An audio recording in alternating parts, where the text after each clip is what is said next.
প্রিয় শিক্ষার্থী বন্ধুরা, আশা করি সবাই ভালো আছেন, সুস্থ আছেন এবং নিরাপদে আছেন। আজকে আমরা নতুন সাবজেক্ট শুরু করব, দ্য লিমিটেশন অ্যাক্ট 1998। এটি আমার নোটের 6 নম্বর আইন, দ্য লিমিটেশন অ্যাক্ট। আজকে এই আইনের প্রথম ক্লাস। আজকে আমরা টপিক 1, 2, 3 তিনটা টপিক পড়ব। তো যারা ক্লাসে আসার মোটামুটি চলে আসছেন, দু একজন আসছেন, তো ক্লাসটি শুরু করি। প্রথম টপিক হচ্ছে nature, scope and objectives of the limitation act. অর্থাৎ লিমিটেশন অ্যাক্টের প্রকৃতি, পরিধি ও উদ্দেশ্য কি। অর্থাৎ যদি ট্র্যাডিশনাল প্রশ্ন দু একটা চলে আসে, তো এখান থেকে যে দুইটা প্রশ্ন আমি রেখেছি আসতেও পারে। তো আমরা এখান থেকে মানে চান্স নিব না যে ট্র্যাডিশনাল প্রশ্ন একেবারে পড়বো না, তা না। আমি যেহেতু আপনাদের প্রস্তুতি নেওয়াচ্ছি ট্র্যাডিশনাল প্লাস বর্তমান যে প্রশ্ন হচ্ছে নতুন প্যাটার্নে, তো উভয় প্যাটার্নকে মাথায় রেখেই আপনাদের প্রস্তুতি নেওয়াচ্ছি, যেন ট্র্যাডিশনাল প্রশ্ন আসলেও আপনারা উত্তর করতে পারেন এবং নতুন প্যাটার্নের প্রশ্ন আসলেও উত্তর করতে পারেন। তাছাড়া এই মুহূর্তে আমার যে মূল ক্লাস সেগুলোই চলছে। মূল ক্লাসে আমার নোটটাকে কমপ্লিট করা হবে। এছাড়া পাশাপাশি তো ক্লাস টেস্টের মাধ্যমে কিছু নতুন প্রশ্ন আমি প্র্যাকটিস করাচ্ছি এবং আপনাদেরকে এমন দক্ষতা তৈরি করার চেষ্টা করছি যে মানে এই দক্ষতা আপনাদের মধ্যে আসুক, যেন আপনারা একটা আনকমন প্রশ্ন উত্তর করতে পারেন। একটা প্রশ্নের মতো আরেকটা যদি একটু পরিবর্তন করে প্রশ্ন আসে, যেন সমস্যা না হয়। এবং যখন রিভিশন ক্লাস হবে, এই যে নতুন প্রশ্ন, বিশেষ করে প্রবলেমেটিক কোশ্চেন এবং ড্রাফটিং, এগুলোর উপরে একটু বেশি জোর দেওয়া হবে। আমরা যথেষ্ট সময় পাবো আশা করছি। আমরা রিভিশন ক্লাসে সেগুলোই আলোচনা করব। তো প্রথম প্রশ্ন হচ্ছে লিমিটেশন অ্যাক্টের প্রকৃতি, পরিধি ও উদ্দেশ্য বর্ণনা করুন। এবং দ্বিতীয় প্রশ্ন হচ্ছে লিমিটেশন অ্যাক্ট একটি স্বয়ংসম্পূর্ণ আইন, ব্যাখ্যা করুন। এই দ্বিতীয় প্রশ্নটা ইংলিশেও আসতে পারে, ব্যাখ্যা করার বিষয়টা। তামাদি আইনের প্রকৃতি, অর্থাৎ আইনটা কেমন, ন্যাচারটা কেমন। তামাদি শব্দটি আরবি শব্দ। এর আবিধানিক অর্থ হলো কোনো কিছু বিলুপ্ত হওয়া কিংবা বাধাপ্রাপ্ত হওয়া। মূলত দা লিমিটেশন অ্যাক্ট 1998 একটি পদ্ধতিগত আইন। এই আইন একটি নির্দিষ্ট মেয়াদের পরে কোনো আইনগত অধিকারে বিলুপ্তি ঘটায়। অর্থাৎ যে সময়ের মধ্যে মামলা করার কথা সেই সময় যদি পার হয়ে যায়, অর্থাৎ তামাদির মেয়াদ পার হয়ে গেলে তামাদি আইনের 3 ধারা অনুসারে আর মামলা করা যায় না। এটাকে বলা হচ্ছে, এটাই আসলে তামাদি আইনের মূল উদ্দেশ্য। কতদিনের মধ্যে কোনো মামলার আপিল, রিভিউ বা রিভিশনের জন্য আদালতে দরখাস্ত পেশ করা হবে, কখন বিলম্ব মওকুফ করা যাবে ইত্যাদি বিষয় লিমিটেশন অ্যাক্টে নির্ধারণ করে দেওয়া হয়েছে। আমরা আর্টিকেলে দেখেছি যে কত, যারা এমসিকিউ ব্যাচে অলরেডি পুরো তামাদি আইন পড়েছেন, তো আর্টিকেলে দেওয়া আছে 183টা আর্টিকেল। অর্থাৎ দ্বিতীয় তফসিলে দেওয়া আছে যে কোন মামলা করার তামাদির মেয়াদ কত, আপিলের মেয়াদ কত, রিভিউয়ের মেয়াদ কত। রিভিশনের মেয়াদ আলাদাভাবে দেওয়া না থাকলেও আপিলের মেয়াদকেই রিভিশনের মেয়াদ হিসাবে আমরা আদালতে প্র্যাকটিস করে থাকি। লিমিটেশন অ্যাক্ট হচ্ছে কোনো সম্পত্তির ওপর থেকে মালিকানার দণ্ডকে, দ্বন্দ্ব বলতে একটা ঝামেলা বা বিবাদ, এই বিবাদকে শেষ করে পক্ষগণ তাহাদের মধ্যে পারস্পরিক বিরোধ অনেক বছর যেন চলাতে না পারে সেজন্য তামাদি আইনের সৃষ্টি। এখানে একটু সংশোধন আপনাদের করে নিতে বলবো। একটা শব্দ ব্যবহার হয়ে গেছে তাহাদের, এখানে তাহাদের না করে এখানে তাদের দিবেন। এখানে সাধু ভাষা চলে আসছে। যেহেতু আমরা পুরো নোটটাকে চলিত ভাষায় রচনা করেছি, তো আপনারা দু একটা সাধু টার্ম চলে আসছে, সেটা একটু কারেকশন করে নেবেন কাইন্ডলি। লিমিটেশন অ্যাক্ট সকল প্রকার প্রতারণামূলক কাজ বন্ধ করে দেয়। কোনো মামলার দরখাস্ত কতদিনের মধ্যে আদালতে দাখিল করতে হবে, কতদিনের মধ্যে আপিল করা যাবে, কোনো কোন সময় মামলা করতে দেরি হবার পরও আদালত মামলার দরখাস্ত গ্রহণ করতে পারে, এসব বিষয় সহ ইত্যাদি বিষয় লিমিটেশন অ্যাক্ট নির্দিষ্ট করে দেয়। অর্থাৎ লিমিটেশন অ্যাক্টের ধারা এবং তফসিলের যে আর্টিকেল বা অনুচ্ছেদগুলো পড়লে এই বিষয়গুলো আমরা আসলে জানতে পারি। তাই দাবি বা অধিকার প্রতিষ্ঠার ক্ষেত্রে লিমিটেশন অ্যাক্ট একটি গুরুত্বপূর্ণ, খুবই গুরুত্বপূর্ণ একটি আইন। তো এটা দ্বারা কিন্তু এর প্রকৃতি মানে বৈশিষ্ট্যটা কেমন, আইনটা কেমন, এটা আমরা জানতে পারলাম। এরপরে আমরা চলে যাই লিমিটেশন অ্যাক্টের পরিধি। লিমিটেশন অ্যাক্টের পরিধি উপলব্ধি করার জন্য অত্র আইনটির শুরুতে যে প্রস্তাবনা দেওয়া হয়েছে তা বিশ্লেষণ করা জরুরি। লিমিটেশন অ্যাক্টের প্রস্তাবনা বিশ্লেষণ করলে জানা যায় যে অত্র আইনটির বিধানসমূহ মূলত দুইটি পরিধিকে লক্ষ্য করে আলোচিত হয়েছে। একটি দেওয়ানি মূল মোকদ্দমা, আপিল ও দরখাস্ত বিষয়ে তামাদির মেয়াদ নির্ধারণ করা ও তদুদ্দেশ্যে তামাদির মেয়াদ গণনার পদ্ধতি বর্ণনা করা। তাহলে 1 নম্বর পয়েন্ট হচ্ছে দেওয়ানি মূল মোকদ্দমা, আপিল ও দরখাস্ত দাখিলে তামাদির মেয়াদ নির্ধারণ করা। এই নির্ধারণ করে দিয়েছে কোথায়? দ্বিতীয় তফসিলের অনুচ্ছেদ সমূহ 183টা। এখানে বলে দেওয়া আছে, জাস্ট একটা তালিকা দেওয়া আছে যে কতদিনের মধ্যে মামলা করতে হবে, অর্থাৎ মেয়াদটা কত। আর 2 নম্বর পয়েন্ট হচ্ছে তদুদ্দেশ্যে তামাদির মেয়াদ গণনার পদ্ধতি বর্ণনা করা। পদ্ধতি আমরা কোথায় পাবো? ধারাগুলোতে পাবো। দেওয়ানি মূল মোকদ্দমা, আপিল ও দরখাস্ত বিষয়ে তামাদির মেয়াদ নির্ধারণ করার পূর্বে দুই ধারায় কিছু সংজ্ঞা প্রদানের মাধ্যমে আইনটিতে ব্যবহৃত প্রবঞ্চগুলোকে, প্রবঞ্চ বলতে টার্ম বা টপিক, সহজবদ্ধ করা হয়েছে। তাহলে দুই যে ধারা আছে, 2 নম্বর ধারা, এ ধারাতে কিন্তু কিছু সংজ্ঞা দেওয়া আছে, ডেফিনেশনস। 3 ধারা তামাদি আইনের মেরুদণ্ড। অত্র ধারায় দ্য লিমিটেশন অ্যাক্ট এর মূল বক্তব্য ব্যক্ত করা হয়েছে। অর্থাৎ বলা হয়েছে যে, কি বলা হয়েছে পরের লাইনে আছে, 4 থেকে 25 ধারা পর্যন্ত ব্যতিক্রম সাপেক্ষে তামাদের মেয়াদ গণনার পদ্ধতি সম্পর্কে সুস্পষ্ট বিধানাবলী বিবৃত হয়েছে।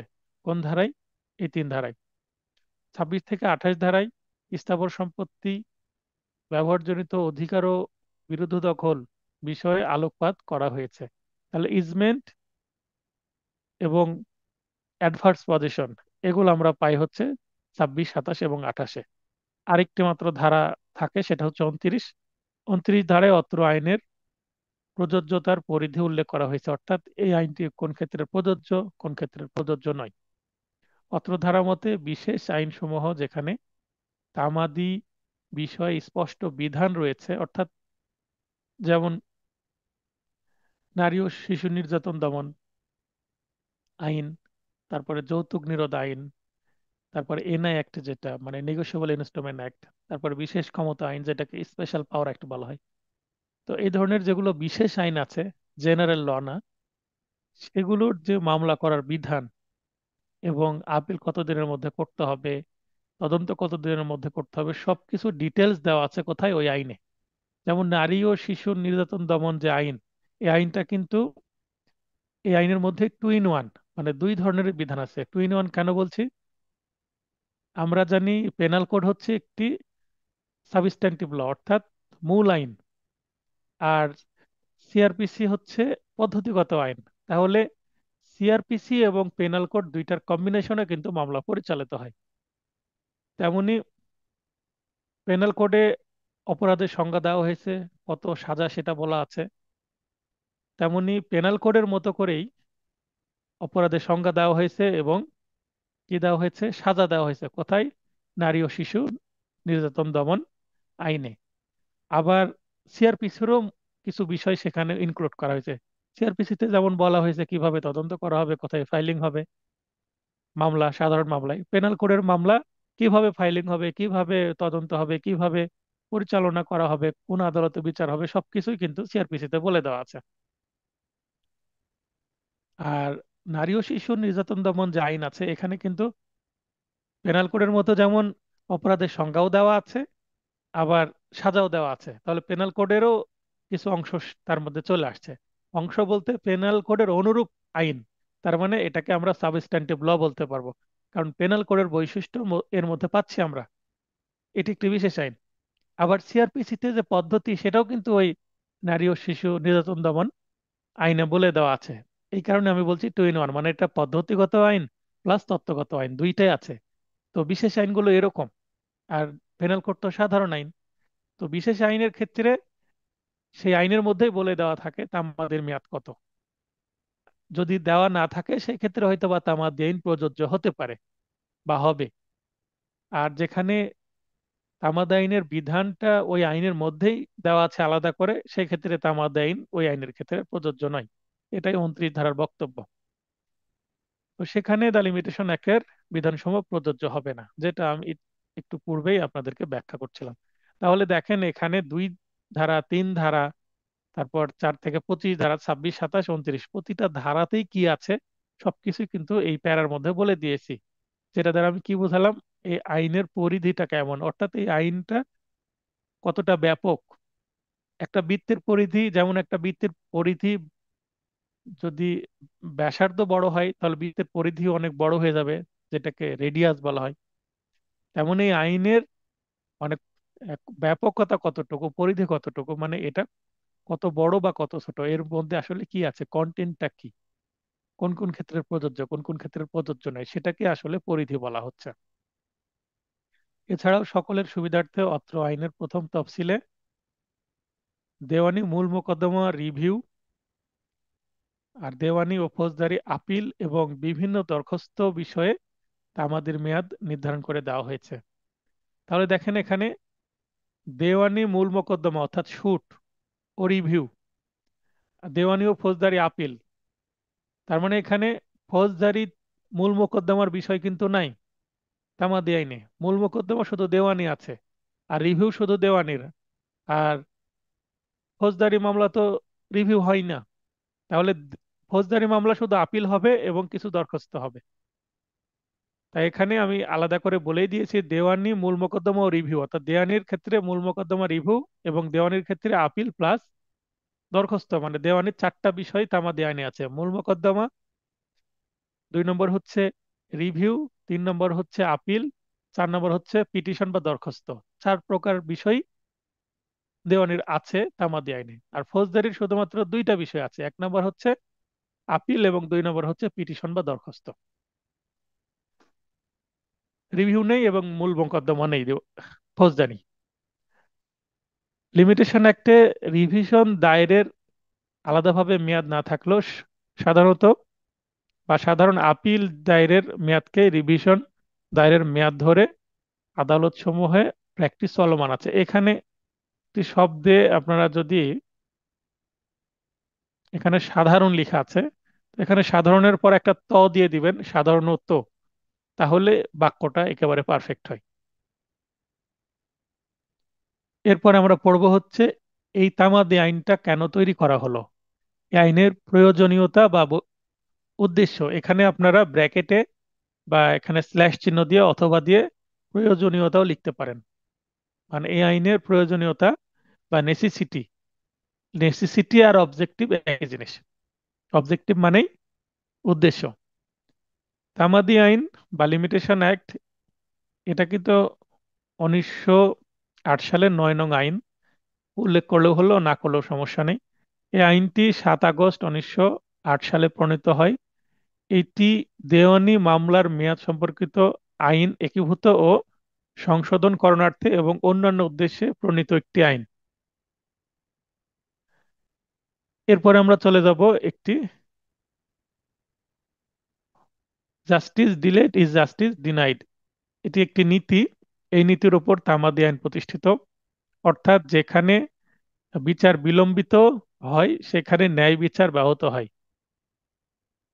এই শব্দটা দিয়ে কিন্তু, মানে এই সেন্টেন্সটা দিয়ে আবার ব্যাখ্যা করতে আসতে পারে। ফলে ন্যায় বিচার নিশ্চিতকল্পে বিলম্ব এড়ানো উদ্দেশ্যকে সামনে রেখে আইন প্রণেতাগণ দ্য লিমিটেশন অ্যাক্ট রচনা করেন। নিম্নে অত্র আইনের প্রধান প্রধান উদ্দেশ্যসমূহ উল্লেখ করা হলো। এখানে যে justice delayed is justice denied, এটার কিন্তু আবার একটা বিপরীত সেন্টেন্স আছে, সেটা হচ্ছে জাস্টিস হারিড ইজ জাস্টিস বারিড। হারিড বলতে তাড়াহুড়া করে যে জাস্টিসটা করা হবে, ইজ জাস্টিস বারিড, বারিড বলতে কবর দেওয়া। তার মানে যদি তাড়াহুড়া খুব বেশি করা হয় সেক্ষেত্রেও কিন্তু ন্যায় বিচার কি হবে? ব্যাহত হবে। অতএব খুব দেরিও করা যাবে না, আবার খুব তাড়াহুড়াও করা যাবে না। দুইটা গুরুত্বপূর্ণ। নির্ধারিত সময়ের মধ্যেই আইনের আশ্রয় গ্রহণ করতে পক্ষদের বাধ্য করা, এটা 3 ধারায় আছে। তার মানে 3 ধারায় তামাদের মেয়াদ পার হয়ে গেলে আর মামলা নিবে না আদালত, মামলা খারিজ করে দিবে। কর্মতৎপর হতে সকলকে অনুপ্রাণিত করা। কর্মতৎপর কেন? মনে করেন যে আপনার কাছে একটা মামলা আসলো, আপনি অ্যাডভোকেট কিংবা আপনি মক্কেল, আপনারই নিজের সমস্যা, আপনি আরেকজন অ্যাডভোকেটের কাছে গেছেন, তো যার অধিকার সেই অধিকারের জন্য যদি মামলা করতে হয় তাহলে দ্রুত অ্যাডভোকেটের কাছে যেতে হবে। অ্যাডভোকেটের কাছে আসার পর অ্যাডভোকেট সাহেব যদি দেখেন মামলার করার জন্য আর 2 দিন হাতে আছে, তাহলে খুব দ্রুত 2 দিনের মধ্যেই সবকিছু রেডি করে ফেলতে হবে, ফাইলিং করে ফেলতে হবে। কিছু কাগজ যদি কমতি থাকে, ফাইলিং করে দেওয়ার পরে দরখাস্ত দিতে হবে যে এই কাগজগুলো আসুক, তারপরে প্রয়োজনে আমলে গ্রহণ করবেন। যেহেতু তামাদির মেয়াদ পার হয়ে যাচ্ছে, আমরা দ্রুত ফাইলিং করে ফেললাম আর্জি দাখিল করে। প্রয়োজনে পরবর্তীতে আর্জি সংশোধনও করা যাবে কাগজপত্র সবগুলো পাওয়ার পরে। অতএব দ্রুত মামলাটা ফাইলিং যেন করে ফেলা হয়। তাহলে কর্মতৎপর মানে অ্যাক্টিভ থাকতে হবে। আপনি অ্যাডভোকেট মামলা নিলেন, অনেকদিন মামলাটা ফেলে রাখলেন, তার মানে এটা কর্মতৎপরতার বিপরীত, অলসতা বা অবহেলা। তো এটা করলে মামলা কিন্তু তামাদির মেয়াদ পার হয়ে যাবে। তখন আবার আপনি অ্যাডভোকেট হলে আপনার মক্কেলকে রেমেডি দিতে পারবেন না। আর যদি মক্কেল হন তাহলে তো আপনি অধিকার থাকলেও আপনার আদালতের কাছে এসে যে একটা আদালতের মাধ্যমে প্রতিকার পাওয়ার বিধান, সেটা আপনি কাজে লাগাতে পারবেন না। তো সবাইকেই কি হতে হবে? কর্মতৎপর হতে হবে, অ্যাক্টিভ হতে হবে। আইন সম্পর্কে সচেতন হতে সকলকে অনুপ্রাণিত করা। শুধু কর্মতৎপর হলেও হবে না, আইনটা তো জানতে হবে, এই মামলাটা কতদিনের মধ্যে করতে হবে সেটা জানতে হবে। আইন জানি না এটা বললে কিন্তু আদালতে কোনো অজুহাত চলবে না। সুদূর অতীতের দাবি আদায়ের পথ রুদ্ধ করা। দাদা বা দাদার বাবার আমলে, যেমন কিছুদিন আগে আমার একটা ফোন আসছে, মানে ওই এলাকাতে আমার নতুন মামলা কয়েকটা আসছে, সেখানে আমি 2জনকে অলরেডি ডিক্রি নিয়ে দিয়েছি খুব দ্রুত। তো ওই এলাকায় একটু আমার পরিচিতি তৈরি হয়েছে। তো আমার এক মক্কেলের থেকে আমার মোবাইল নম্বর নিয়ে একজন ফোন দিয়েছেন। ফোন দিয়ে আমাকে বলছে যে সিএস খতিয়ান, খতিয়ান সম্পর্কে আপনাদের আশা করি কম বেশি ধারণা আছে। সিএস খতিয়ান, তারপরে হয়েছে এসএ খতিয়ান, তারপরে আরএস খতিয়ান, এখন বিএস খতিয়ান হচ্ছে। সব জায়গায় হয়নি, কিছু কিছু জায়গায় হয়েছে। তো মূলত লেটেস্ট খতিয়ান বলতে আমরা আরএস খতিয়ানকেই ধরলাম। তো আরএস এর আগে এসএ, এস এর আগে হচ্ছে সিএস। তো বলছে সিএস খতিয়ানে আমার দাদার নাম আছে, কিন্তু এসএ এবং আরএস খতিয়ানে অন্যদের নাম চলে আসছে এবং অন্যরা সম্পত্তি ভোগ দখল করছে। তো এখানে আমরা ওয়ারিশ সূত্রে আমরা তো পাওয়ার কথা সম্পত্তি, না পেয়ে অন্যরা ভোগ দখল করছে। আমি বললাম তারা কি জমি কিনেছে আপনার দাদার থেকে বা আপনার বাবা থেকে বা আপনাদের বংশের কারোর কাছ থেকে? বলছে না। তো মামলা করলে কি পাবেন? তো আমি পরামর্শ দিলাম পাবেন, কিন্তু এতদিন পরে মামলা করতে আসছেন, 12 বছর পরে। 12 বছর কেন, 50 বছর পার হয়ে গেছে, তারপরও এখানে পদ্ধতি আছে। তো এই যে সুদূর অতীতের দাবি আদায়ের পথ রুদ্ধ করা, এখানে আদালতে গেলে এটা প্রমাণ করা টাফ হয়ে যাবে।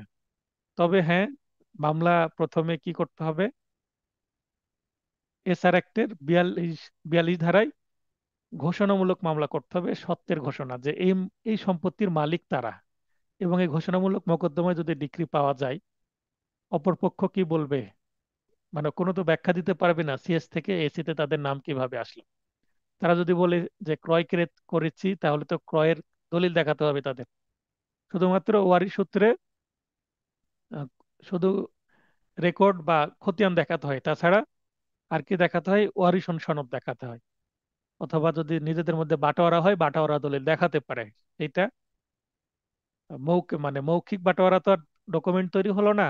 মৌখিক বাটোয়ারা হলে মৌখিক ভাবে তারা প্রমাণ করবে, সেক্ষেত্রে তাদের নামে খারিজ থাকতে হবে। তো যেহেতু সিএস খতিয়ানের যে তাদের নামে তার খারিজ নাই, খারিজ থাকলে তো আর S A R R S অন্যদের নামে হতো না।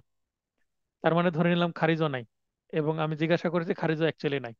তো এই মামলায় কিন্তু জিতা যেমন টাফ, আবার অপরপক্ষ যদি আসে তাদেরও কিন্তু জিতা টাফ আছে। আলটিমেটলি সিএস এর পক্ষে যাওয়ার সম্ভাবনা আছে, এত ধরে নিলাম জিতে গেল আমার মক্কেল। এরপরে কি? পরে মামলা করতে হবে। এই মামলায় যে একটা রিসেন্ট ডেট দেখিয়ে 10 বছরের আগে এই সম্পত্তিটা তারা ভোগ দখল করছে, এইভাবে একটা দেখিয়ে মামলা করতে হবে দখল উদ্ধারের। অর্থাৎ এখানে দুইটা মামলা করতে হবে। প্রথমে দখল উদ্ধারের মামলা করলে কিন্তু হবে না, প্রথমে মামলা করতে হবে সত্য আছে সিএস অনুসারে, আমার দাদা ছিল, তারপর বাবা এবং আমি পাবো, এইভাবে। আশা করি বিষয়টা বুঝতে পেরেছেন। তো এইটা করতে গেলে সুদূর অতীতের দাবি আদায়ের পথ রুদ্ধ করা, অলরেডি রুদ্ধ হয়ে গেছে। কি কারণ রুদ্ধ হয়েছে? দুইটা মামলা করতে হচ্ছে। 12 বছরের মধ্যে আসলে দখল উদ্ধারে মামলা করলেই হতো। তারপরে এটা করলে অনেক কোর্ট কিন্তু এই ধরনের মামলা এন্টারটেন করতে চাইবে না। তারপরে কোর্টকে কনভিন্স করলে হয়তোবা আমরা 18 ধারা নিয়ে আসতে পারি। তামাদি আইনের 18 ধারা কি প্রতারণামূলক ভাবে এগুলো আমাদের কাছ থেকে কি করা হয়েছে, দূরে রাখা হয়েছে।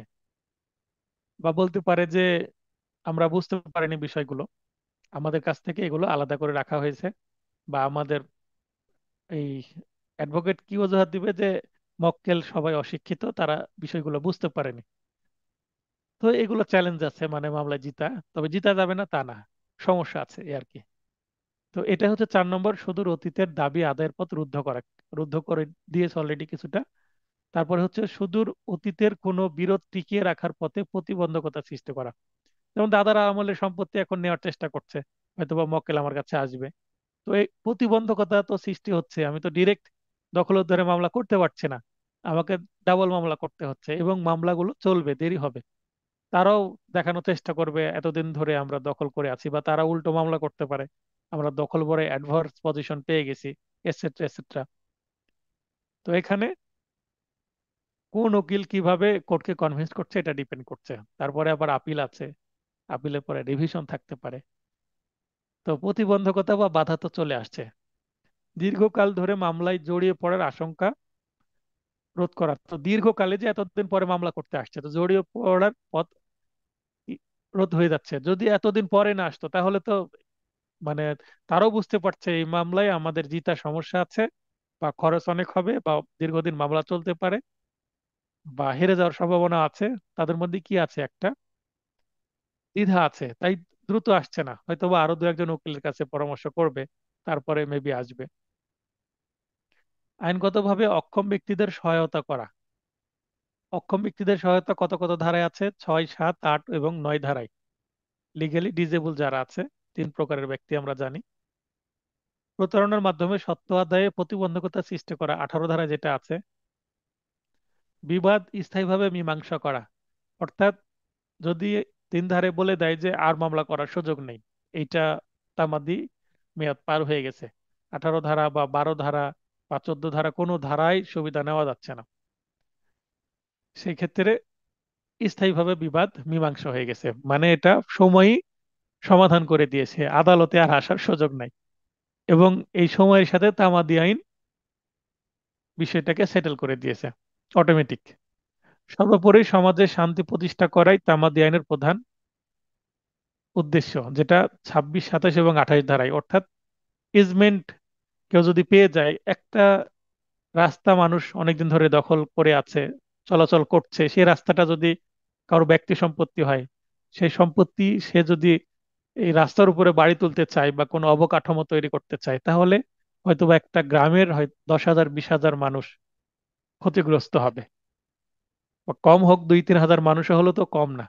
তো একজন ব্যক্তির স্বার্থের জন্য বা একটা পরিবারের জন্য, একটা বংশের জন্য পুরো গ্রামের মানুষ হয়তোবা আর রাস্তা পাবে না বের হওয়ার। তো ইজমেন্ট পেয়ে গেল। তারপর 28 ধারা অ্যাডভার্স পজিশনের বিষয়টা, এতদিন ধরে সে সম্পত্তির খাজনা দেয়নি, কিচ্ছু করেনি, খোঁজ খবর নেয়নি, ওই যে সিএস এর যে মালিকের কথা বলছি।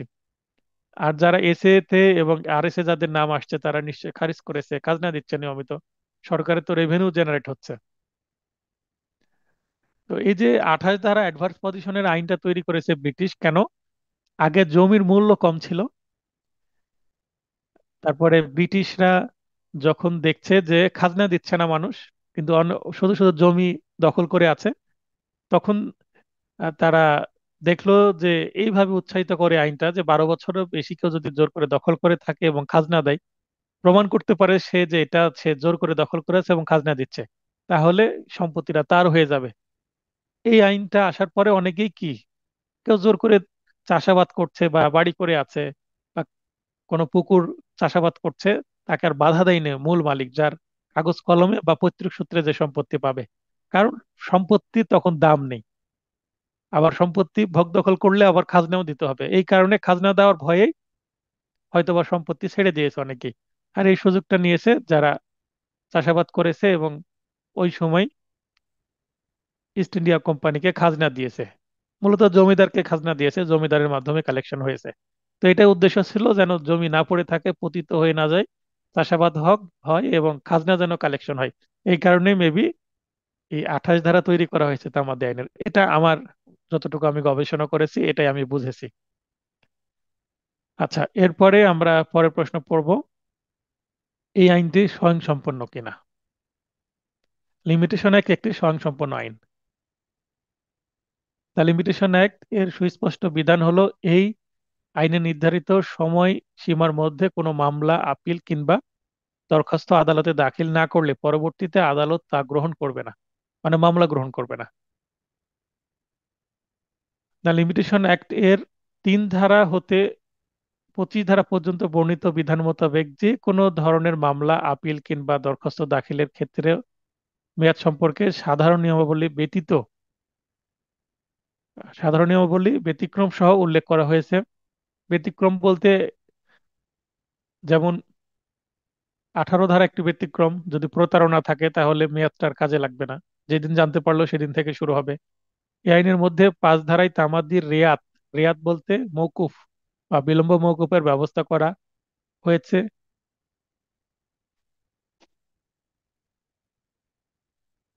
লিমিটেশন অ্যাক্টের 28 ধারায় জবরদখলের মাধ্যমে স্থাবর সম্পত্তির মালিকানা সত্ত্ব বিলুপ্ত হয় এবং জবরদখলকারী সত্ত্ব অর্জনের সময়সীমার বিষয়ে নির্ধারিত বিধানাবলী বর্ণিত হয়েছে। মানে আইনে কি কি নাই এটা বোঝানো আছে, সবকিছুই আছে। তো এটা স্বয়ংসম্পূর্ণ আইন এভাবে বলার চেষ্টা করছি। ইহা ছাড়া অত্র আইনের 26 ও 27 ধারায় ব্যবহৃত, এখানে ইহানা লিখে আপনারা, ইহানা লিখে এইটি লিখবেন, ইহা হচ্ছে সাধু ভাষা। 26 ও 27 ধারায় ব্যবহার সিদ্ধ অধিকার অর্থাৎ ইজমেন্ট যেটাকে বলা হচ্ছে, অর্জনের সময়সীমা সম্পর্কে বিধান রয়েছে। তাই এই আইনের 5 ধারা অনুযায়ী বিলম্ব মওকুফের যে ব্যবস্থা রাখা হয়েছে, উক্ত বিধান ছাড়া আদালত ন্যায় বিচারের স্বার্থে লিমিটেশন অ্যাক্টের দ্বারা অনুমোদিত সময়সীমা ব্যাপারে কোনো অনুমান বা ক্ষমা প্রদর্শন করবেন না। সুতরাং যে দাবি তামাদি হয়ে যায় তার সময়সীমা বাড়ানোর এখতিয়ার আদালতের নেই। এমনকি তামাদিকৃত দাবি বা অধিকারকে আদালত পুনর্জীবিত করতে পারে না। তাই লিমিটেশন অ্যাক্ট বলতে এমন এক স্বয়ংসম্পূর্ণ আইনকে বোঝায় যে আইন দ্বারা সর্বপ্রকার দাবি বা সত্যের দণ্ডকে অবিরাম গতিকে দীর্ঘায়িত করার সুযোগ না দিয়ে বরং তা চিরদিনের জন্য নিষ্পত্তি করার করাই সাহায্য করে থাকে। তাছাড়া এই আইন প্রতারণামূলক কার্যক্রম প্রতিরোধ করে, 18 ধারাকে ইঙ্গিত করা হচ্ছে। লিমিটেশন অ্যাক্টের 29টি ধারা এবং 1 নং তফসিলে 183টি অনুচ্ছেদ রয়েছে। অতএব এই আইনে সব ধরনের বিধিবদ্ধ বিধানাবলী সন্নিবেশিত হয়েছে, বিধায় একে সংসম্পন্ন বিধিবদ্ধ আইন বলে গণ্য করা হয়। তাই উপরোক্ত আলোচনার আলোকে বলা যায় যে দ্য লিমিটেশন অ্যাক্ট একটি স্বয়ংসম্পন্ন আইন। তো এইভাবে আমরা এটি যে স্বয়ংসম্পন্ন আইন এটা ব্যাখ্যা করলাম। এরপরে টপিক 2, লিগ্যাল ডিসেবিলিটি বা বৈধ অপারগতা বা আইনগত অপারগতা। আইনগত অপারগতা বলতে কি বুঝেন? বৈধ অপারগতা বা আইনগত অপারগতা বা লিগ্যাল ডিসেবিলিটি, এটার আমরা ডেফিনেশন দিব। 6 ধারায় আইনগত অক্ষমতা এর সংজ্ঞা দেওয়া হয়েছে অত্র ধারার বিধান মতে। 3 ধরনের ব্যক্তি বৈধ অপারগ হিসেবে গণ্য হবে, তারা হলেন নাবালক বা মাইনর, উন্মাদ বা ইনস্যান, জড়বুদ্ধি বা ইডিয়ট। নাবালক বলতে 18 বছরের কম বয়স্ক যে কোনো ছেলে বা মেয়ে। উন্মাদ বলতে যার মাথা একেবারে গেছে, মানে মানসিক ভারসাম্যহীন সম্পূর্ণরূপে। আর জড়বুদ্ধি বলতে মানসিক ভারসাম্যহীন না, কিন্তু সহজ সরল। মানে একটা কাজ করতে যে বুদ্ধি দরকার, সে বুদ্ধি তার মধ্যে এখনো হয়নি। যেমন পেনাল কোডে আমরা জানি যে 9 বছরের কম বয়স্ক শিশুর কাজ অপরাধ নয়, কিন্তু 9 থেকে 12 বছরের অপরিপক্ক যে শিশু, যার মেন্টালি কি হয়নি, খুব বিকাশ হয়নি, মানসিক বিকাশ হয়নি, তো তাদেরকে ইডিওট বা অটিস্টিক, এ ধরনের কোন মানসিক অটিস্টিক শিশুদেরকে বোঝানো হচ্ছে। তো জড়বুদ্ধি এক কথায় সহজ সরল। আমরা পুরোপুরি পাগল না, আমরা অর্ধেক বা সামান্য পাগল এবং কিছু ভালো। মানে সে কাজ করতে পারে, কিন্তু যেই কাজে একটু বুদ্ধিমত্তা লাগে সেই কাজ সে করতে পারে না, এটাকে জড়বুদ্ধি বলা হচ্ছে। মানে আইনের যে জটিল বিষয়গুলো, আদালতের জটিল বিষয়গুলো তার মাথায় প্রবেশ করে না, সে এত কিছু বোঝে না। সহজ বিষয়গুলো বোঝে, জটিল বিষয়গুলো বোঝে না, তাকে ইডিয়ট বলা হয়। দুইটি ক্ষেত্রে 6 ধারার বিধান প্রযোজ্য। কি কি ক্ষেত্র? এই যে 3 প্রকার ব্যক্তিদের কি কি সুযোগ সুবিধা দেওয়া হবে: মূল দেওয়ানি মোকদ্দমা বা শুট বা এমন অন্যান্য যে প্রসিডিং বা কার্যক্রম আছে, তাহলে শুটের ক্ষেত্রেও এবং প্রসিডিং এর ক্ষেত্রেও কিন্তু এই 3 প্রকারের ব্যক্তি 6 ধারার সুবিধা পাবে। ডিক্রি জারির দরখাস্ত, অর্থাৎ application for the execution of A decree. একটা ডিক্রি পেয়েছে, পাওয়ার পর যদি কোনো উন্মাদ বা ইনসান বা মাইনরকে যদি সেটা জারি করতে হয়, তাকে আলাদা সময় দেওয়া হবে। অত্র ধারার বিধান মতে কোনো ব্যক্তির অন্তত একটি অপারগতা থাকলেও তামাদি গণনা স্থগিত থাকবে। সাধারণত যে কোনো মানুষের জন্য তামাদি আইনের যে তামাদির মেয়াদ সেটা চলতে থাকবে অবিরাম ভাবে, কিন্তু যারা জড়বুদ্ধ বা উন্মাদ বা নাবালক, এই 3 প্রকার ব্যক্তির জন্য তামাদির মেয়াদ সাধারণত কি থাকবে, স্থির থাকবে, যতদিন না সে সুস্থ হচ্ছে বা সাবালক হচ্ছে। কোনো ব্যক্তি অপারগ অবস্থায় মৃত্যুবরণ করলে তার আইনানুগ প্রতিনিধি, যদি সে সমর্থ হয়, মানে আইনানুগ প্রতিনিধি এই 3 প্রকারের সীমাবদ্ধতা না থাকে আইনগত, সেক্ষেত্রে সে, তার জন্য তামাদির মেয়াদ গণনা আরম্ভ হবে। মানে বাবা হয়তো বা উন্মাদ ছিল, বাবা মারা গেল, তো বাবার পরিবর্তে তার সন্তানদের উপরে চলে আসলো মামলা করার অধিকারের। তো সন্তান যদি সুস্থ হয়, 18+ হয়, সেই ক্ষেত্রে সন্তানের জন্য তার তামাদির মেয়াদ থেমে থাকবে না। যেদিন বাবা মারা গেল সেদিন থেকেই, তার পরের দিন থেকেই তামাদির মেয়াদ শুরু হবে। শুধুমাত্র বাদী বৈধ অপারগ হলে তার ক্ষেত্রে তামাদি গণনা স্থগিত থাকবে। বিবাদী অপারগ কিনা সেটা ম্যাটার না, অর্থাৎ বিবাদী যদি নাবালক হয়, এই নাবালিক বিবাদীর বিরুদ্ধেও কিন্তু মামলা করা যাবে। আইনগত অক্ষমতার নীতিসমূহ আলোচনা করুন। আইনগত অক্ষমার নীতিসমূহ হচ্ছে লিমিটেশন অ্যাক্টের 6 ও 7 ধারায় সাধারণত অক্ষমতার নীতিসমূহ বর্ণিত হয়েছে, অর্থাৎ দুইটি ধারাতে বলে দেওয়া আছে 6 এবং 7 ধারাতে নীতিগুলো কি, এবং 8 এবং 9 ধারাতে ব্যতিক্রম আছে। নিম্নে এ বিষয়ে আলোচনা করা হলো। তাহলে 6 7-এ হচ্ছে লিগ্যাল ডিসেবিলিটির সুবিধা আছে এবং বা নীতি আছে বা প্রিন্সিপাল আছে, এবং 8 এবং 9 ধারাতে আছে ব্যতিক্রম বা অসুবিধা। তবে 8 ধারাতে সুবিধাও আছে, অসুবিধাও আছে, আমরা দেখব। 6 ধারার বিধান মতে মূল দেওয়ানি মোকদ্দমা, একটু আগে যেটা আমরা পড়লাম, শুট বা এমন কার্যক্রম, প্রসিডিং এবং ডিক্রি জারির দরখাস্ত, অর্থাৎ application for the execution of A decree. আচ্ছা, মাঝখানে যে ইংরেজিগুলো দিয়েছি সেগুলো কি দেওয়া জরুরি রিটেন উত্তর করার ক্ষেত্রে? না, লিখিত পরীক্ষার উত্তর করার ক্ষেত্রে পারলে আপনি দিবেন, উম, অথবা না দিলেও সমস্যা নাই। তবে ব্র্যাকেটের এটা জানা থাকলে আপনার যারা এমসিকিউ ব্যাচও আছেন তাদের জন্য সুবিধা, কেননা এগুলো আবার ইংলিশে অনেক সময় উত্তর লিখতে আসে, অপশনে দিয়ে দিল ইংরেজিতে। তো ইংরেজিটা জানলেন মানে একটু ভালোভাবে বুঝতে পারবেন, এই কারণে আমি দিয়ে দিয়েছি। তো এই দুই ক্ষেত্রে একটু আগে আমরা যেটা পড়লাম, কোনো ব্যক্তির অন্তত একটি অপরাগতা থাকলেও তামাদি গণনা স্থগিত থাকবে। কোনো ব্যক্তি অপরাগ অবস্থায় মৃত্যুবরণ করলে তার আইনানুগ প্রতিনিধি যিনি সমর্থ, তার জন্য তামাদি গণনা আরম্ভ হবে। শুধুমাত্র বাদী বৈধ অপরাগ হলে তার ক্ষেত্রে তামাদি গণনা স্থগিত থাকবে। একটু আগে কিন্তু 6 ধারার বিধান আমরা অলরেডি পড়েছি, সেটা আবার এখানে রিপিট হলো। উদাহরণ সমূহ, উদাহরণ দিলে বুঝতে সুবিধা হবে নীতিটা, 6 ধারার নীতির উদাহরণ দিচ্ছি। এ নাবালক থাকলে একটি নৌকার ভাড়া আদায়ের জন্য মামলা করার অধিকার প্রাপ্ত হয়। মানে বাবা মারা গেছে, তার উপরে দায়িত্ব চলে আসছে, কিন্তু সে নাবালক, সে কি মামলা করতে পারবে? বাবা হয়তো বা কি ছিল, নৌকা চালাতো, নৌকার ভাড়া পাবে। এর 4 বছর পর সে সাবালক হয়। সাবালক হওয়ার তারিখ হতে পরবর্তী 3 বছরের মধ্যে যে কোনো সময় সে মামলা দায়ের করতে পারবে। নৌকার ভাড়া আদায়ের যে মেয়াদ, সে মেয়াদ তার জন্য 4 বছর চলে গেছে, তারপরেও সে আরো 3 বছর সময় পাবে, কারণ সে নাবালক ছিল তাই। নাবালক থাকাকালে একটি মামলার অধিকার প্রাপ্ত হয়। এরপর সে নাবালক থাকাকালে উন্মাদ হয়ে যায়। তার নাবালকত্ব ও উন্মাদ অবস্থার অবসানের তারিখ হতে জেড এর বিরুদ্ধে তামাদির মেয়াদ গণনা শুরু হবে, যেটা 6 ধারার বক্তব্য। আরো একটি উদাহরণ, এক্স নাবালক থাকাকালে একটি মামলা করার অধিকার প্রাপ্ত হয়। এক্স এর নাবালক থাকাকালে এক্স নাবালক থাকাকালে মারা যায় এবং তার নাবালক পুত্র, এখানে একটা মজার বিষয়, এক্স নাবালক থাকাকালে মারা গেল, আবার তার আবার একটা নাবালক পুত্র আছে। তার মানে এই যে এক্স, সে বাল্য বিবাহ করেছিল, এক্স বাল্য বিবাহ করেছিল, এক্স এখানে নারী না পুরুষ উল্লেখ করা নাই।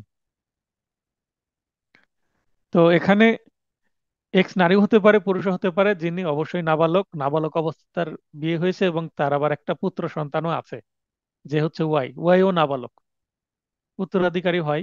ওয়াই এর নাবালকত্ব অবসানের তারিখ হতে ওয়াই এর বিরুদ্ধে তামাদির মেয়াদ গণনা শুরু হবে। তাহলে এখানে এক্স এর বাবা মনে করেন পি, তো পি হয়তো বা মারা গেছে, মারা যাওয়ার পরে এক্স এর উপরে দায়িত্ব আসছে, কিন্তু এক্স বিবাহিত এবং সে নিজেও একজন বাবা, তারপরও এক্স নাবালক, 18 বছর পূর্ণ হয়নি। হ্যাঁ, তো যেটা আলোচনা করছিলাম, 6 ধারার বিধান আলোচনা করলাম, এবার 7 ধারার বিধান। আবার 7 ধারার বিধান মতে কতিপয় বাদী বা দরখাস্তকারীগণের জন্য তামাদি মেয়াদ আরম্ভ হলে অন্তত একজনের অপারগতা অবসান হতে হবে। তবে একজনের জন্য তামাদি গণনা আরম্ভ হলে তা সকলের জন্যই অতিবাহিত হতে থাকবে। উদাহরণ পড়লে আরো ভালো বুঝতে পারবেন 7 ধারার বিধান। এ একটি ফার্মের নিকট দেনাগ্রস্ত। বি, সি ও ডি যার অংশীদার, অর্থাৎ বি, সি, ডি এই তিনজন হচ্ছে ফার্মের মালিক। আর এ হচ্ছে এই ফার্মের কাছ থেকে কোনো কিছু নিয়েছে, তার মানে এ হচ্ছে ঋণে আছে এই ফার্মের প্রতি। তো এ চাচ্ছে যে এই ঋণটা পরিশোধ করতে। তাহলে পরিশোধ করতে যে দেখছে যে বি হচ্ছে উন্মাদ, সি হচ্ছে নাবালক, আর ডি যেহেতু বি ও সি এর সম্মতি ছাড়াই এ কে দেনামুক্ত করতে পারে, হয়তোবা এ ফার্মের কাছ থেকে কোনো কিছু ক্রয় করেছিল। এই ফার্মের প্রকৃত যারা মালিক ছিল তারা হয়তোবা বি আর সি এর পূর্বপুরুষ, পিতা হতে পারে। বি বি সি হয়তোবা দুই ভাই, তার পিতা মারা গেছে। এবং ডি হয়তোবা সাবালক, আর বি উন্মাদ, আর সি হচ্ছে নাবালক। এই তিনজন হয়তোবা তিন ভাই এবং তার বাবা মারা গেছেন। তার বাবার কাছে এ হয়তোবা ঋণ নিয়েছিল বা কোনো প্রোডাক্ট নিয়েছিল, যেটা টাকা পরিশোধ হয়নি। তো এ বলছে আমি টাকা তো দিয়ে দেবো, তোমার বাবা তো মারা গেছে বা তোমাদের বাবা মারা গেছে। তখন এখানে ডি বলবে আমি তো সুস্থ আছি, আমি তো সাবালক, আমি তো এখন ব্যবসা দেখছি, আমাকে টাকা দিয়ে দেন। ফলে বি, সি ও ডি এর বিরুদ্ধে তামাদির মেয়াদ অতিবাহিত হতে থাকবে। কেন? কারণ ডি যেহেতু এ কে দেনামুক্ত করতে পারে, এ যদি টাকা সময় মতো না দেয় তাহলে ডি কিন্তু মামলা করতে পারবে। কারণ ডি তো মামলা করতে সমস্যা নাই, সে তো আর উন্মাদও না, নাবালকও না, আবার জড়বুদ্ধও না, ডি সুস্থ। এখানে যেহেতু ডি কি ডি উন্মাদ বা নাবালক এগুলো কিছু বলা নাই, তাহলে ধরে নিতে হবে ডি হচ্ছে সুস্থ। আচ্ছা, আরেকটা উদাহরণ, একটি ফার্মের নিকট দেনাগ্রস্ত হয় ই, এফ ও জি যার অংশীদার, এরা তিন ভাই মনে করেন। তার মধ্যে ই ও এফ উন্মাদ এবং জি নাবালক, তার মানে তিনজনই এবার কি লিগালি ডিজেবল। সেক্ষেত্রে ই বা এফ সুস্থ না হওয়া পর্যন্ত কিংবা জি সাবালক না হওয়া পর্যন্ত তাদের কারো বিরুদ্ধে তামাদির মেয়াদ অতিবাহিত হবে না। তার মানে প্রথম উদাহরণের ক্ষেত্রে তিনজনের দুইজন লিগালি ডিজেবল ছিল, কিন্তু একজনের ডিজেবিলিটি ছিল না। আর 2 নম্বর উদাহরণে তিনজনই ডিজেবল, তাই তিনজনের জন্য তামাদের মেয়াদ থেমে থাকবে। কিন্তু প্রথম ক্ষেত্রে যেহেতু ডি ডিজেবল ছিল না, তাই ডি এর কারণে সবার জন্যই তামাদের মেয়াদ চলতে থাকবে।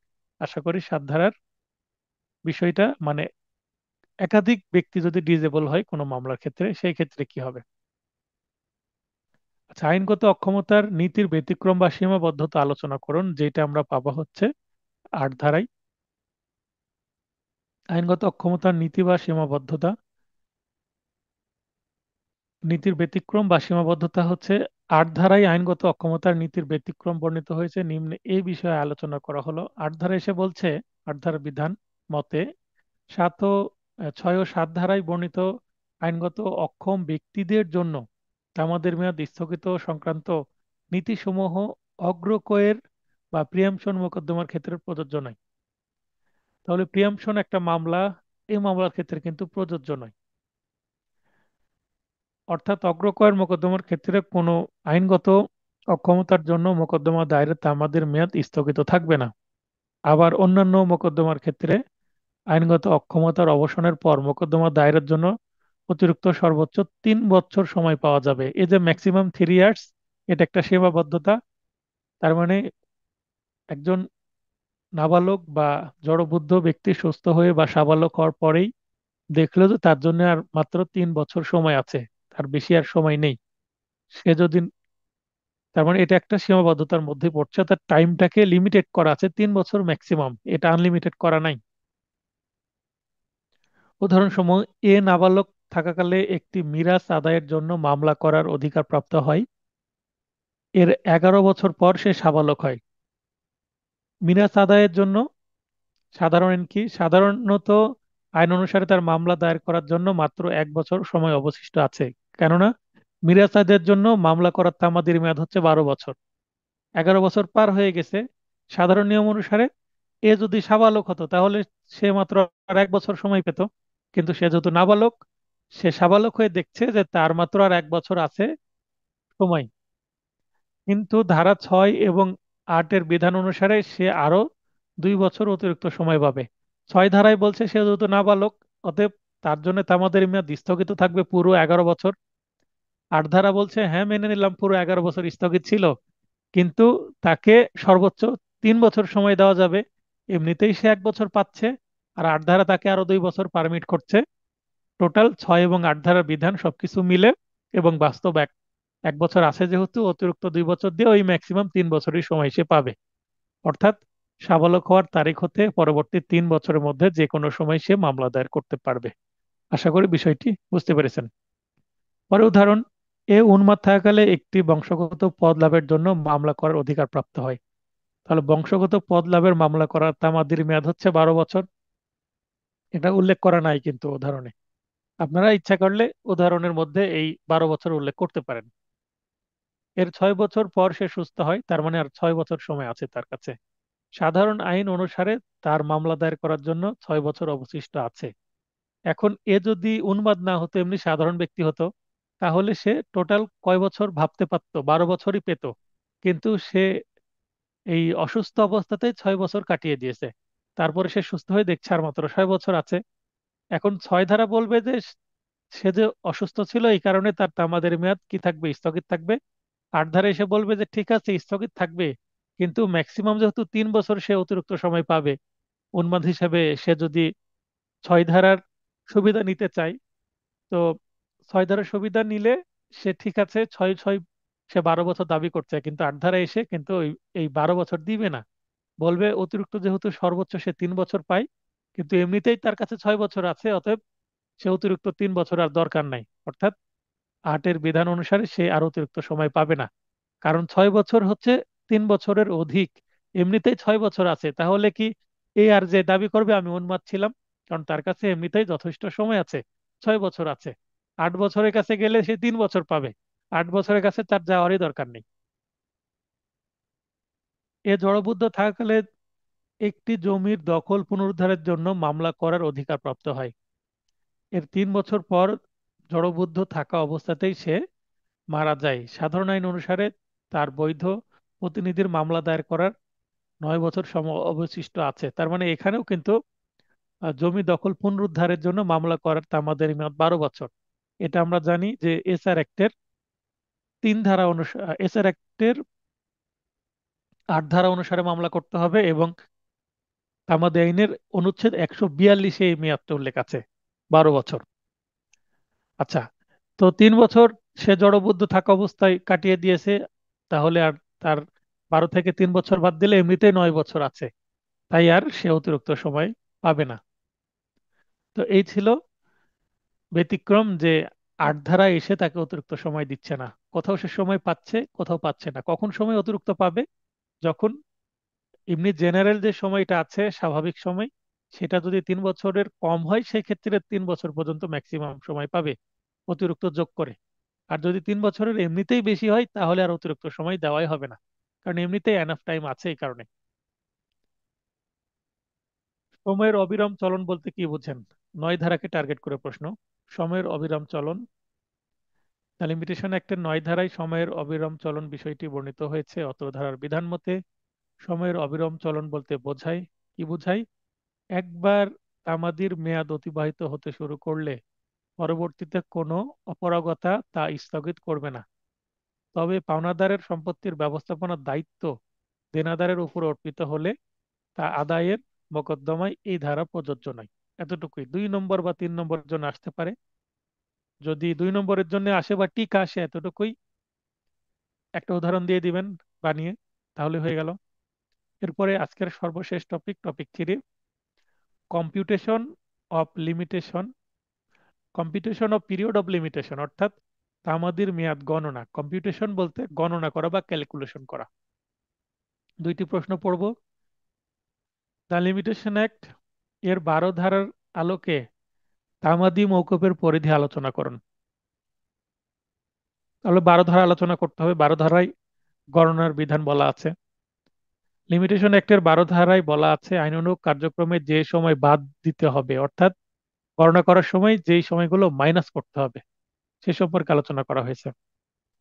তার মানে তামাদির যে মূল মেয়াদ, এই মূল মেয়াদ থেকে এই যে 12 ধারায় যে সময়গুলো নষ্ট হয় বা ব্যাহত হয় কোনো কিছু পেতে, তো এই সময়গুলো মূল মেয়াদ থেকে বাদ যাবে, অর্থাৎ মাইনাস হবে। এগুলো বিবেচনায় নিতে হবে, এগুলো সাপেক্ষেই আলোচনার মানে তামাদের মেয়াদ গণনা করতে হবে। Appeal, leave to appeal, review, revision ইত্যাদির ক্ষেত্রে যে ডিক্রি বা আদেশের জন্য এমন আবেদন করা হচ্ছে, তা প্রচারের দিন এবং উক্ত ডিক্রি বা আদেশের সইমুহরি নকল উত্তোলনের সময় তামাদির মেয়াদ গণনা থেকে বাদ দিতে হবে। মূল মামলার ক্ষেত্রে যে দিন মামলার কারণ উদ্ভব হয়েছে, অর্থাৎ যে দিন মামলার কজ অফ অ্যাকশন বা মামলা করার দিন শুরু হয়েছে, সেই দিনও সেই দিনটিও সেই দিনটিও বাদ দিয়ে তামাদি মেয়াদ গণনা করতে হবে। অর্থাৎ যেদিন থেকে, মনে করেন যে যেদিন বাদীকে তার সম্পত্তি থেকে বিবাদী বেদখল করেছে, যেই তারিখে বেদখল করলো সেই তারিখটা বাদ দিয়ে পরের দিন তারিখ থেকে মেয়াদ শুরু হবে। 9 ধারায় মামলা করতে হলে 6 মাসের মধ্যে মামলা করতে হয়। এছাড়া অ্যাক্টের 9 ধারার কথা বলছি। শুধু দখল এবং বেদখল প্রমাণ করতে হয়। অর্থাৎ লিমিটেশন অ্যাক্টের 12 ধারার বিধান অনুসারে তামাদি মওকুফের পরিধি নিম্নরূপ। এখানে 4টা যে পয়েন্ট সেটা উল্লেখ করে দেব। এমসিকিউ এর জন্য 4টা পয়েন্ট জেনে রাখা জরুরি। আইনানুগ কার্যধারায় যেই সময় তামাদির মেয়াদ হতে বাদ যাবে,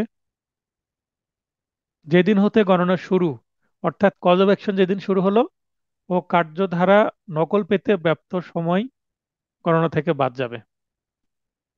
রায় ঘোষণার দিন, যেদিন রায় দিল সেই দিন বাদ যাবে, পরের দিন থেকে গণনা শুরু হবে, সেদিন বাদ যাবে। আর রায়ের নকল পেতে ব্যপ্ত সময় গণনা হতে বাদ যাবে। রায় দিল, সেই দিন দরখাস্ত করে দিলেন 1 সপ্তাহ, 2 সপ্তাহ, 1 মাস পরে। যেমন আমার গত মাসের 15 তারিখে আমি একটি মামলা রায় পেয়েছি, এই রায়ের নকলে দরখাস্ত করে দিয়েছি, আমি আগামীকাল নকল পাবো, অর্থাৎ 18 তারিখে পাবো। সেক্ষেত্রে 1 মাস 3 দিন আমার সময় চলে গেল এই রায়টা পেতে। এখন এটা নিয়ে আমি যেটা করতে চাই, এটা নিয়ে কিছু করার দরকার নেই, আমি আপিলও করব না বা জারি করার দরকার নেই। আমি বিবাদী পক্ষ, বাদী পক্ষ বাচ্চার খোরপোশ 20,000 দাবি করেছে, আমি মামলা পরিচালনা করেছি, এখানে আদালত 8,000 টাকা দিয়েছেন। তার মানে আমার মক্কেল সন্তুষ্ট, 20,000-এর বিপরীতে 8,000 টাকার রায় হয়েছে। বাদী বিবাদী উভয় পক্ষ হচ্ছে এমবিবিএস ডাক্তার। এই কারণে তার 6 বছরের কন্যা সন্তান যে এক বছর ক্লাস ওয়ানে পড়ছে, তার জন্য প্রতি মাসে 8,000 টাকা খরচ। এবং এখানে যে মূল বাদী, 1 নম্বর বাদী মানে আমার মক্কেলের এক্স ওয়াইফ, তিনি কোনো খরপোশ পাবেন না, কারণ তিনি নিজে ইচ্ছায় চলে আসছেন, এটা আমি প্রমাণ করে দিয়েছি। এই কারণে মামলা করেছিলেন উনি প্রায় 9.5 লক্ষ টাকা, 9,80,000 টাকার মামলা করেছিলেন, এবং মামলা 2 বছর চলেছে। তো এটা যুক্ত করে প্রায় 12-13 লক্ষ, 12 থেকে 13 লক্ষ টাকার একটা ডিক্রি এক্সপেক্ট করছিলেন কারা, বাদীপক্ষ। কিন্তু এই মামলায় শুধুমাত্র 16,000 টাকার ডিক্রি হয়েছে। 2 মাসের খরপোশ দিতে হবে। আর কি, প্রতি মাসে এই নেক্সট মাস থেকে শুধু বাচ্চার খরপোশ, স্ত্রী কোনো খরপোশ পাবে না, কারণ তিনি স্বেচ্ছায় চলে গেছেন এই কারণে। এবং তিনি মোহরানা এবং ঈদতকালীন খরপোশও পাবেন না, কারণ তিনি যথেষ্ট পরিমাণে স্বর্ণ নিয়ে আসছেন, 18 ভরি স্বর্ণ নিয়ে আসছেন। এবং তাদের যে মোহরানা, সেটা ছিল মাত্র 5 লক্ষ টাকা। এই কারণে আদালত এখানে আমার পয়েন্ট অফ ভিউ থেকে আমি প্রমাণ করতে সক্ষম হয়েছি, আর্গুমেন্ট সবকিছু মিলে আমি ডকুমেন্টারি এভিডেন্স দিয়েছি, তাই আমার পক্ষে মোটামুটি রায় চলে আসছে। আমার মক্কেল জাস্ট রায়ের কপিটা নিতে চাচ্ছেন, এই কারণে উত্তোলন করেছি আমি, আগামীকাল হাতে পাবো। তাহলে এখানে সময়, আমি এটা কেন উদাহরণ দিলাম, দেখেন 1 মাস 3 দিন সময় চলে গেল। এখন যদি কথার কথা এটা যদি অপরপক্ষ তুলে ওনারা যদি আপিল করতে চান, অপরপক্ষের আইনজীবীর সাথে কথা বলেছে, আপিল করবে না, কারণ 8,000 টাকা যথেষ্ট একটা অ্যামাউন্ট। আবার প্রতি মাসে 800 টাকা করে বৃদ্ধি, সরি প্রতি বছর 800 টাকা করে বৃদ্ধি পাবে, মানে প্রতি জানুয়ারি মাসে 800 টাকা বৃদ্ধি পাবে। 25 সালে তাকে দিতে হবে 8,800 টাকা করে, 26 সালে আবার 9,600 টাকা করে দিতে হবে, মানে 800 টাকা করে প্লাস হতে থাকবে। তো এটা আমার মক্কেল মেনে নিয়েছে, অর্থাৎ সন্তানের পিতা। তো রায়ের যে সময়, এই রায়ের নকল পেতে যে সময়টা চলে গেল, যদি অপরপক্ষ আপিল করতে চান, তারাও যদি রায়ের নকল নিতে চান, তাদেরও কিন্তু এই সময়টা বাদ যাবে। আচ্ছা, রোয়েদাদ তথা শ্রম আদালত বা সালিসের রায়। রোয়েদাদ ইংলিশে বলা হয় অ্যাওয়ার্ড। এটা কি জিনিস? শ্রম আদালত অর্থাৎ লেবার কোর্টে যে রায়টা আসবে সেটাকে অ্যাকচুয়াল মানে জাজমেন্ট না বলে রোয়েদাদ বলা হয়, এবং সালিশের মাধ্যমে যে সিদ্ধান্ত আসবে বা রায় আসবে সেটাকেও অ্যাওয়ার্ড বা রোয়েদাদ বলা হয়। তো সেখানের যে নকল পেতে সময়, সেটাও কিন্তু বাদ যাবে, কারণ সেটাকে মানে এমনি নর্মাল কোর্ট না ধরা হলেও সেই সময়টাও কিন্তু তামাদি আইনের 12 ধারার মধ্যে চলে আসছে, যে সেটাও বাদ যাবে। কারণ লেবার কোর্টে বা যে সালিশ, ভিলেজ কোর্টে কোনো সালিশ হলো, সালিশে যে রায়টা আসলো, এটার বিরুদ্ধে কেউ যদি আপিল বা রিভিশনে যেতে চায়, তাহলে তাকে তো সুযোগ দিতে হবে। এই কারণেই 12 ধারায় সেই মেয়াদটাও দেওয়া আছে, যে রায় নিতে দেরি হলেও কোনো সমস্যা নাই, কারণ সেই সময়টা কি হচ্ছে, মূল যে মেয়াদ সেখান থেকে মাইনাস হচ্ছে। অতএব দেরি হয়ে যাচ্ছে, আমার মেয়াদ পার হয়ে যাচ্ছে, এরকম প্যানিক হওয়ার কোনো কিছু নাই। লিমিটেশন অ্যাক্টের 5 ধারায় বর্ণিত বিলম্ব মওকুফ ও 12 ধারায় বর্ণিত বিলম্ব মওকুফের মধ্যে পার্থক্য কি? পার্থক্য কিন্তু খুব, আমি কিন্তু দিচ্ছি আপনাদেরকে ক্লাস টেস্টে, বানিয়ে বানিয়ে পার্থক্য প্রশ্ন তৈরি করছি। এখানেও একটা মাত্র যদিও পার্থক্য পড়াচ্ছে, হয়তো বা আরো কিছু পার্থক্য আমি তৈরি করে দিব আপনাদের।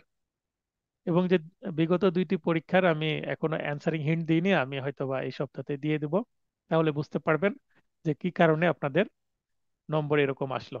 আর যারা নিজে থেকেই জানতে চাইবেন যে আমার এই প্রশ্নের উত্তরে কেন আমি 0 পেলাম, প্রবলেমেটিক প্রশ্নের উত্তর যদি ভুল হয় আমি 0 দিয়ে দিয়েছি অনেককেই, হয়তো অনেকে বুঝতে পেরেছেন। বুঝতে না পারলে আমাকে মেসেজ করলে তো উত্তর পাবেন। লিমিটেশন অ্যাক্টের 5 ধারায় বর্ণিত বিলম্ব মওকুফ এবং 18 ধারায় বর্ণিত বিলম্ব মওকুফের পার্থক্য। এভাবে লিখে অথবা নিম্নে দেওয়া হলো, এভাবে লিখে আপনারা শুরু করলেন। 1 নম্বরের শিরোনাম কি? 5 ধারার শিরোনাম হলো ক্ষেত্র বিশেষে মেয়াদ বৃদ্ধিকরণ। এটা কিন্তু বিআর অ্যাক্টের বক্তব্য। আপনারা চাইলে এটা কোটেশন মার্কেও দিতে পারেন, বা উভয় পাশে একটা করে কমা অর্থাৎ টাইটেল মার্ক দিতে পারেন। অপরপক্ষে 12 ধারার শিরোনাম হলো আইনানুগ কার্যধারায় যেই সময় গণনা হতে বাদ দিতে হবে। তাহলে দুইটা সেকশনের টপিক বা হেডিং দিয়ে দিলাম, শিরোনাম দিয়ে দিলাম। বিষয়বস্তুটা কি? পাঁচ ধারার বিষয়বস্তু মূলত মেয়াদ বৃদ্ধির মাধ্যমে বিলম্ব মওকুফ, কিন্তু 12 ধারার বিষয়বস্তু মোটেও মেয়াদ বৃদ্ধি নয়, বরং কার্যধারার সময় গণনাপূর্বক তা বাদ দিতে হবে। এখানে দরখাস্ত করা লাগে না, জাস্ট মেয়াদ হিসাব করে বাদ দিতে হয়, কোর্টকে বুঝিয়ে দিতে হয় ব্যাখ্যা দিয়ে। তামাদিতে বারিত, তামাদিতে বারিত হবার পর পাঁচ ধারার প্রসঙ্গ আসে, অর্থাৎ মামলার এই আপিল বা রিভিশন এগুলো দায়ের করার জন্য যে তামাদির মেয়াদ এটা যদি পার হয়ে যায়, তারপরে পাঁচ ধারায় বিলম্ব মওকুফের দরকার পড়ে। তাছাড়া পাঁচ ধারার প্রসঙ্গ বা পাঁচ ধারার দরখাস্ত করার দরকারই হয় না। পক্ষান্তরে তামাদিতে বারিত হওয়ার পূর্বেই 12 ধারা প্রসঙ্গ আসে, অর্থাৎ এটা বারিত হওয়ার আগেই 12 ধারা অনুসারে আমার সময় এখনো আছে কিনা চিন্তা করতে তো হবে। অর্থাৎ কবে রায় হয়েছে, বা আমি যে কবে দরখাস্ত করেছি, আর দরখাস্ত করার পর রায়ের কপি হাতে পেলাম কবে, সবকিছু ক্যালকুলেশন কি করব, পাঁচ ধারা দরখাস্ত করার আগেই তো আমাকে করতে হবে যদি আমার প্রয়োজন হয়। অথবা আমার দরকারই হবে না 12 ধারা যদি আমাকে সেই সময়টা দেয়, তাহলে এখানে তামাদিতে বারিত হওয়ার আগে আমাকে 12 ধারায় ক্যালকুলেশনটা করে নিতে হবে। ক্ষমতার প্রকৃতি, পাঁচ ধারা মতে বিলম্ব মওকুফ আদালতের বিবেচনামূলক ক্ষমতা, অর্থাৎ বিলম্ব মওকুফ করবে কি করবে না এটা পাঁচ ধারায় আদালতের ইচ্ছাধীন ক্ষমতা, ডিসক্রিশনারি পাওয়ার। অন্যদিকে 12 ধারা বিলম্ব মওকুফ মূলত আদালতের কার্যধারার অংশ, তাই এই বিলম্ব মওকুফ করতে আদালত বাধ্য। এটা হচ্ছে প্রসিডিউরাল একটা লুপহোল। লুপহোল বলতে কি, আপনি রায় দিল, রায় দিতে তো বিকেলে রায় দিয়ে দেয়, সেকেন্ড আওয়ারে রায় দিয়ে দেয়, মানে সেদিন তো দিন শেষ হয়ে গেল, 2টা 3টা 4টার দিকে রায় দেয়। কারণ সেদিন আপনি রায় জানলেন মানে দিনই শেষ, তার মানে সেই দিন বাদ যাবে, পরের দিন থেকে শুরু হবে। 12 ধারা এই কারণেই সেই দিন বাদ দিয়েছে। তারপরে আপনি হয়তো বা যেদিন রায় পেলেন সেই দিনই দরখাস্ত করে দিলেন বা পরের দিন দরখাস্ত করলেন, তাহলে আপনার একদিনও সময় লস হলো না। বা আপনি রায় পাওয়ার 3 দিন আপনার সময় নষ্ট করে তারপরে আপনি কি করলেন, দরখাস্ত দিলেন, তার মানে 3 দিন এইদিকে আপনার সময় নষ্ট হয়ে গেল। এটা কিন্তু আপনার মূল গণনার মধ্যে আসবে মেয়াদের, অর্থাৎ আপনার তামাদির মেয়াদ 3 দিন পার হয়ে গেছে। তারপরে আপনি দরখাস্ত করলেন, তামাদির মেয়াদ স্থির হয়ে গেল। দরখাস্ত আপনি করার পরে 1 সপ্তাহ, 2 সপ্তাহ, 3 সপ্তাহ বা 5 সপ্তাহ পার হয়ে গেল। তারপরে আপনি কি পেলেন, নকল পেলেন, এই 5 সপ্তাহটা বাদ যাবে। তো এইটা কেন? নকল তো আপনার হাতে না, নকল আদালতের এবং আদালতের কর্মচারীর হাতে। নকল আমার রেডি হয়ে আছে অনেক আগেই, কিন্তু আমার 1 মাস 3 দিন কেন লাগছে?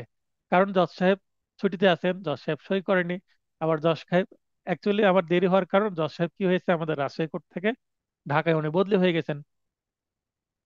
তো ওনার হাতের রায়, ওনাকে এসে কিন্তু সেটা সই করতে হবে মাঝে মাঝে এসে।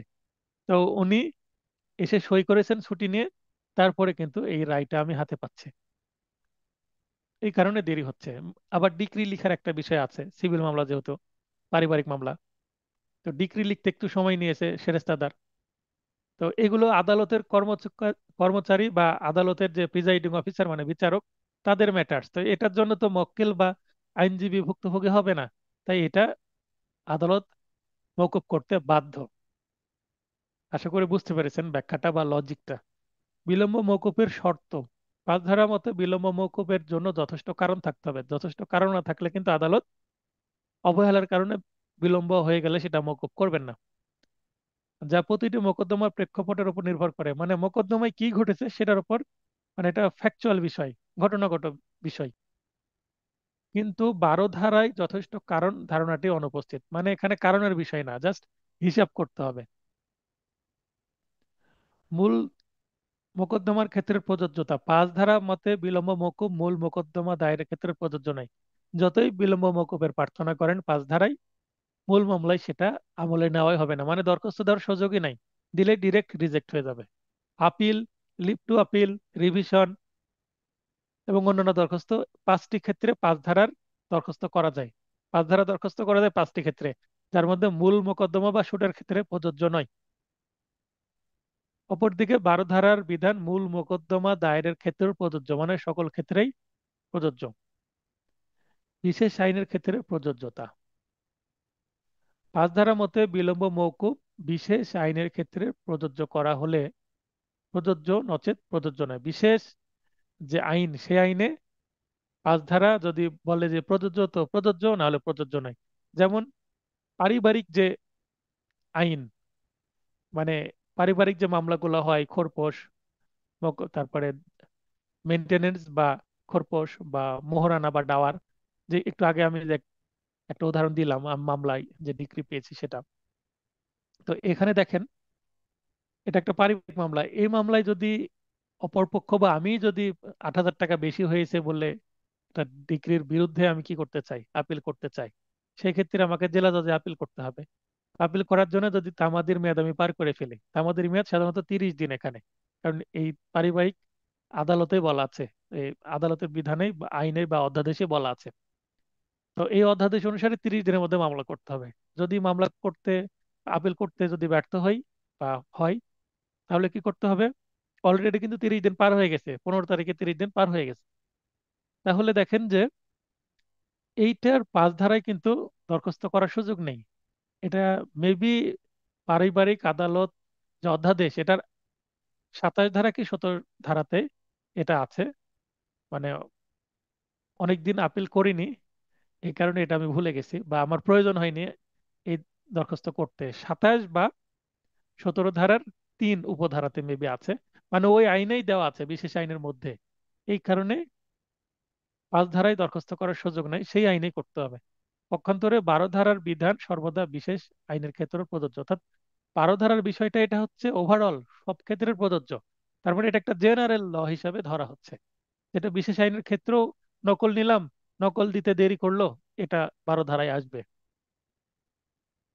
বিলম্বের দায়, 5 ধারা বিলম্বের দায় মূলত পক্ষগণ বা তাদের আইনজীবীর জন্য, আইনজীবী দায়ী হয়। কেননা পক্ষ আসতে দেরি করলো, পক্ষ সিদ্ধান্ত নিচ্ছে না আপিল করবো কি করবো না, সিদ্ধান্ত নিলেও আপিল করার জন্য দেরিতে সিদ্ধান্ত নিল, হয়তো বা 2 মাস পরে বলছে স্যার এখন একটু আপিল করেন, আমি আপিল করতে চাচ্ছি। তো এটা মক্কেল সিদ্ধান্ত নিতে দেরি করলো, বা এই দায়টা তার উপরে গেল। বা যথেষ্ট সময়ের মধ্যে মক্কেল আসছে, আইনজীবী এই আপিলের যে মেমোরেন্ডাম সেটা রেডি করতে দেরি করলো, আর তাহলে এখানে দায়ী হচ্ছে পক্ষগণ বা আইনজীবী। অপরদিকে 12 ধারার বিলম্বের দায় মূলত আদালতের কার্যধারার, অর্থাৎ এখানে আদালতের যে কার্যধারা বা যে প্রসিডিং বা কর্মচারী আছে তারা যে কাজকর্মগুলো করছে তাদের দায় এটা। আর নকল দিতে কেন দেরি করছে সেটা তাদের বিষয়। আশা করি বিষয়টা বুঝতে পেরেছেন। তো আজকের আলোচনার বিষয় ছিল এটা। এরপরে ক্লাসে আমরা আগামী মঙ্গলবারে বাকি 3টা টপিক আলোচনা করব। এই আইনে একটি ড্রাফটিংও আছে 5 ধারার যে দরখাস্ত সেটার বিষয়ে। সবার সুস্বাস্থ্য কামনা করে ক্লাসটি শেষ করছি। শুভরাত্রি।